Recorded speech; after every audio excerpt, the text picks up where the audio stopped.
The Pig That Lived. On July 4th, 1991, three friends in Eaton, Ohio had been drinking all day to celebrate the holiday. At some point, they got hungry for fresh pork chops, so they drove to a nearby farm and stole a pig. They loaded the hog into the back of their pickup truck and took off. No rope, no cage, nothing to hold it down. The pig was not happy about this.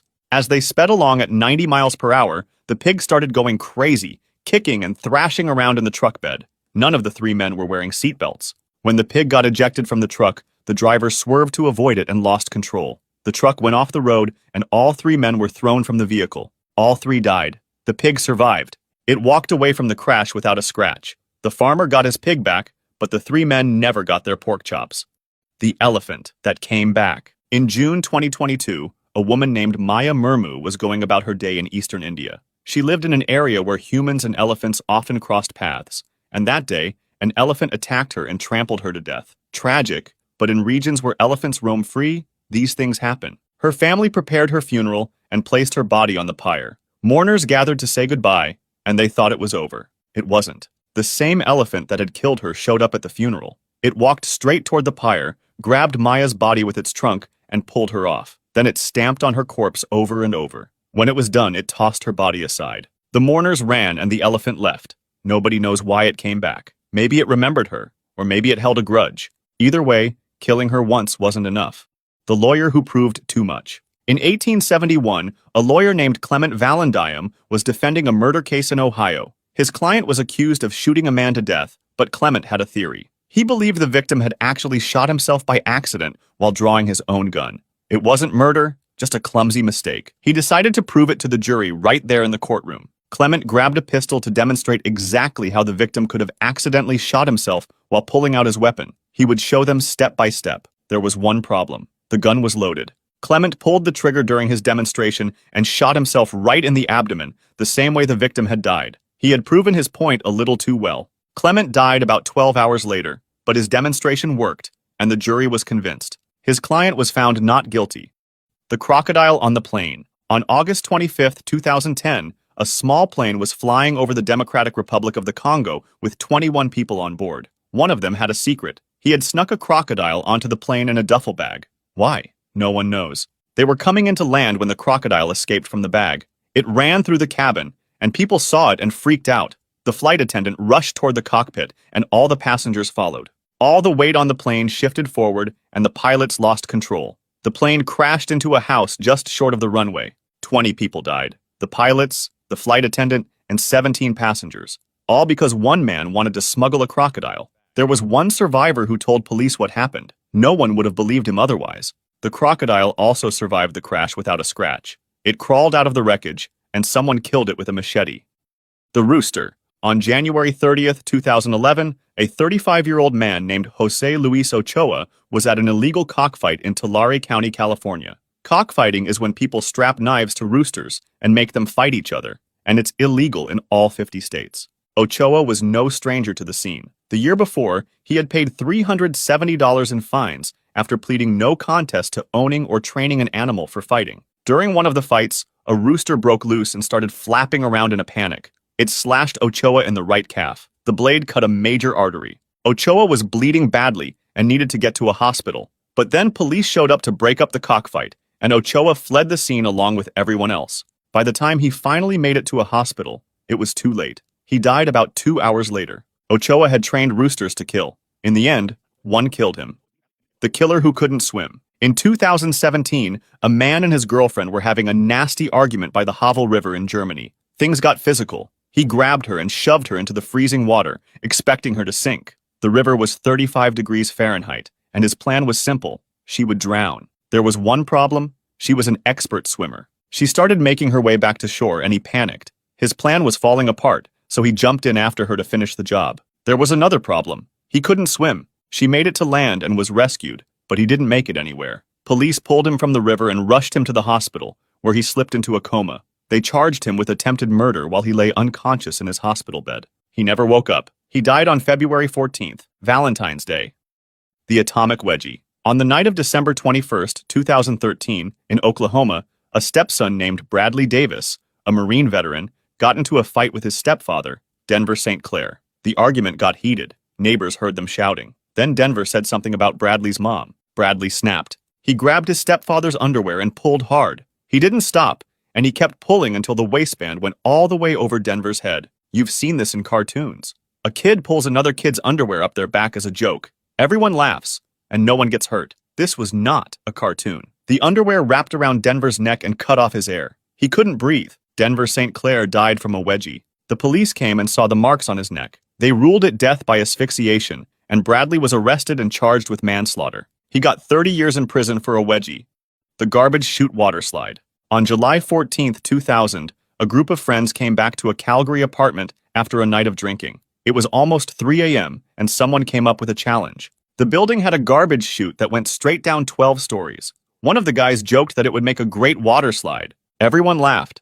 Then a 25-year-old named Sheldon said he'd actually do it. He climbed into the chute and went down headfirst, beating the elevator to the bottom. But the ride didn't end in a pile of trash. It ended in the trash compactor, which turned on as soon as he landed. His friends rushed down and tried CPR until help arrived. It was too late. It was the worst water slide ever. The Hurricane Party. In 1969, Hurricane Camille was heading straight for the Mississippi coast. The government told everyone to leave, and if you couldn't leave, find somewhere safe. A group of friends had a different idea. They decided to throw a party. They wanted to watch the hurricane up close, so they picked a second-floor apartment right on the beach. The view was perfect. The location was not. Someone said the concrete foundation would keep them safe. They invited everyone they knew, and more people showed up. They had drinks, they had food, and they watched the storm roll in. Then the wave came. It was 24 feet tall and hit the building head-on. The walls ripped open, and the whole place fell apart, and everyone inside got swept out to sea. Hurricane Camille killed 143 people that night. 20 of them were at that one party. The Chimney Burglar. On November 27, 2015, 19-year-old Cody Caldwell decided to rob a house in Huron, California. The owner was away and the lights were off, so it looked like an easy target. But Cody didn't break a window or pick the lock. He thought he'd be clever. He climbed onto the roof and went down the chimney like Santa Claus. He got stuck halfway. Cody couldn't go up and he couldn't go down. He was trapped inside the chimney all night. The next morning, the homeowner came back. It was late November and it was cold, so he did what anyone would do. He lit a fire. Then he heard screaming coming from inside the chimney. He put the fire out as fast as he could and called the police. They came and pulled Cody out, still alive but badly hurt from the smoke and the heat. Cody died shortly after from asphyxiation. The Grand Canyon Prank. In 1992, a 38-year-old man named Greg Austin Gingrich was vacationing at the Grand Canyon in Arizona with his teenaged daughter. They were standing near the edge of a cliff, taking in the view. Greg decided to play a joke on his daughter. He started pretending to lose his balance, waving his arms around like he was about to fall. He wanted to scare her. His daughter was not impressed. She'd seen this joke before. She rolled her eyes and walked on ahead. Then Greg actually lost his balance. He fell 400 feet into the canyon. His daughter wasn't even watching anymore, all for a joke that didn't land. The Hot Sauce. On February 27, 2012, a 43-year-old man named Gary Banning was hanging out at a friend's apartment in Havelock, North Carolina. His friend was a mechanic who kept a jar of gasoline by the kitchen sink to remove grease from his hands. Gary saw the salsa jar sitting by the sink. It was full of golden liquid, and he thought it might be alcohol. He grabbed it and took a big gulp. It wasn't alcohol. It was gasoline. Gary spat it out. His mouth was burning and the gas was all over his clothes. He needed to calm down, so he went outside to smoke a cigarette. He burst into flames instantly. Firefighters found him badly burned, sitting on a charred carpet. He died the next morning at a hospital burn center. The investigator called it just a freak incident. It wasn't.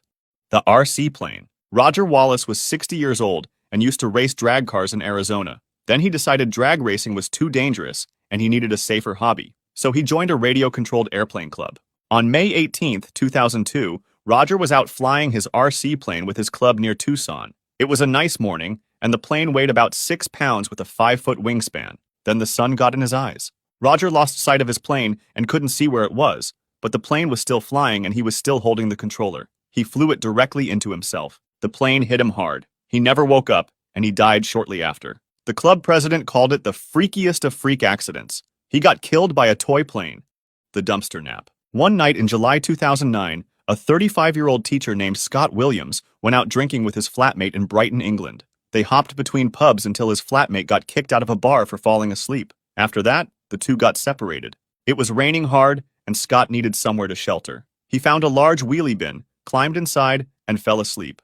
The next morning, the garbage truck came. The driver didn't check inside. He lifted the bin and dumped it into the back of the truck, and the compactor turned on. It had happened before in Brighton. Twice, homeless men had been scooped up the same way, but workers heard them screaming and stopped the compactor in time. No one heard Scott. 2 days later, workers at a waste transfer site found Scott's body among the rubbish. His flatmate fell asleep in a pub and got kicked out. Scott fell asleep in a bin and never woke up. The train roof. On June 11, 2008, two friends from North Canterbury, New Zealand wanted to get to Christchurch, which was 36 miles away. Cole Higginson was 25 and Nicholas Uprichard was 23. They didn't have money for a bus, so they came up with another idea. A freight train was passing through Waipara, and it slowed down as it took a corner. The two friends climbed on top of one of the wagons. Free ride, no ticket needed. Pretty clever, right? What they didn't account for was the railway footbridge near Blythe Road. It had less than 20 inches of clearance. The train was traveling at 50 miles per hour. It was nighttime. They never saw it coming. A forklift driver found their bodies on the roof of the wagon when the train arrived in Christchurch. Both had died instantly from severe head injuries. A bus ticket would have cost them a few dollars.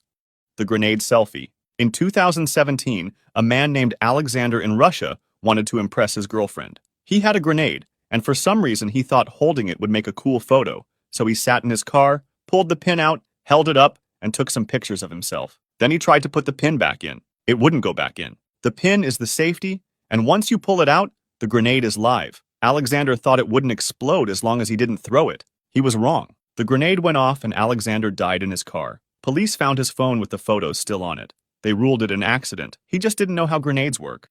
The manhole. On February 2nd, 2008, a biology teacher named Lydia Tsakova was driving through Sofia, Bulgaria, with her husband and a friend. She had been doing chemistry experiments at home and had leftover chemicals she needed to get rid of, including bottles of diethyl ether and methanol. Both are highly flammable. The car stopped near a school in the Hadzi Dimitar district. All three got out, walked over to a drainage shaft, and started pouring the chemicals down the hole. The sewer was an enclosed space. The fumes built up fast. Something sparked and the whole thing went up. The explosion was so powerful, it launched the manhole cover into the air. It hit Lydia on the way up and took her head off. She died instantly. Her husband and friend survived, but were rushed to the hospital with severe burns. The friend fell into a coma. She was a biology teacher. She should have known better. The Tiger Fence. On a Sunday morning in December 2005, a mugger in Bloemfontein, South Africa, robbed a couple at knife point. Security guards nearby saw it happen and gave chase. The mugger needed to get away fast. There was a fence nearby, so he jumped over it and into the zoo. He ended up in the tiger enclosure. There were two of them. The tigers mauled him to death. A visitor to the zoo found his body later that day, covered in bite marks. The tigers had been fed the day before, so they weren't hungry enough to eat him. If they hadn't been fed, there would have been nothing left to find. If you'd like to see more stories like this, make sure to subscribe and feel free to drop suggestions for the next video in the comments.